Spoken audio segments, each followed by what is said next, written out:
Cet épisode est le 35e de notre série. Il introduit une nouvelle série de vidéos consacrée à l'histoire de l'invasion des Amériques. Dans le récit officiel, l'histoire commence le 12 octobre 1492, avec la découverte du Nouveau Monde par Christophe Colomb. C'est cette date qui est traditionnellement utilisée pour marquer le début de l'invasion des Amériques. Mais la réalité est bien différente. L'année 1492 cache un code, car l'invasion véritable a eu lieu bien plus tard. D'autres récits utilisent également des dates et un langage codé pour décrire cet événement. Sachez que c'est la découverte des Amériques qui a profondément transformé le monde des envahisseurs.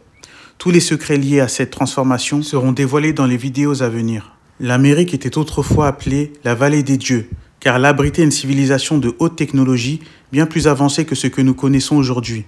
En effet, c'est en Amérique que l'on trouvait les alchimistes, véritables maîtres de savoirs oubliés. Ceux qui sont venus envahir ces terres étaient en quête de ce pouvoir ancien, celui des alchimistes, aussi appelés les grands bâtisseurs. Dans l'histoire de l'Empire du Mali, il est dit qu'Aboubacar II a envoyé 2 expéditions vers l'ouest. La première avec 300 navires en 1309, puis une seconde en 1311 avec plus de 3000 navires, à laquelle il aurait lui-même participé. Sachez toutefois que ces dates 1311 et 1312 sont également codées. Elles ont été introduites pour nous induire en erreur, dissimulant ainsi la véritable chronologie de ces événements. En réalité, la première expédition, celle des 300 navires, fait référence à celle à laquelle participa Christophe Colomb.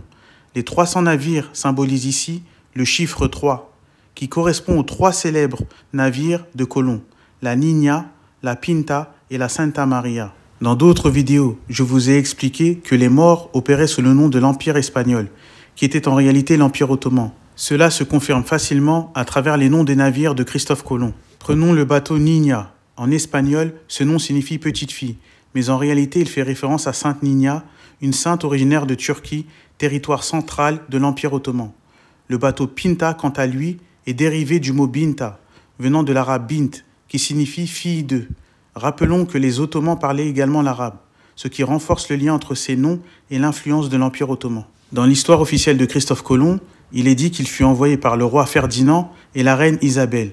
En réalité, c'est le sultan Aboubacar II qui fut à l'origine de son expédition. L'Empire du Mali tel que nous le connaissons n'est en réalité qu'une création destinée à brouiller les pistes. Ce récit camoufle en fait une partie de l'histoire de l'Empire ottoman, dans laquelle les rois de l'Empire du Mali correspondent en vérité aux sultans de l'Empire ottoman.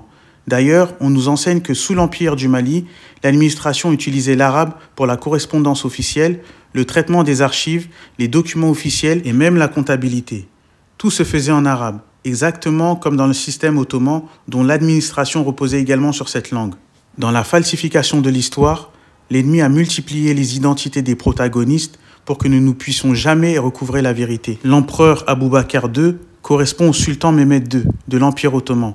Je consacrerai une vidéo détaillée à cette question pour en expliquer les liens.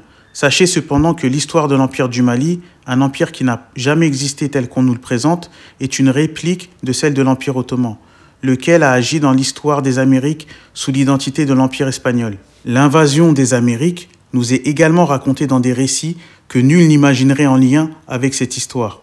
Mais je vous en dévoilerai bientôt les secrets.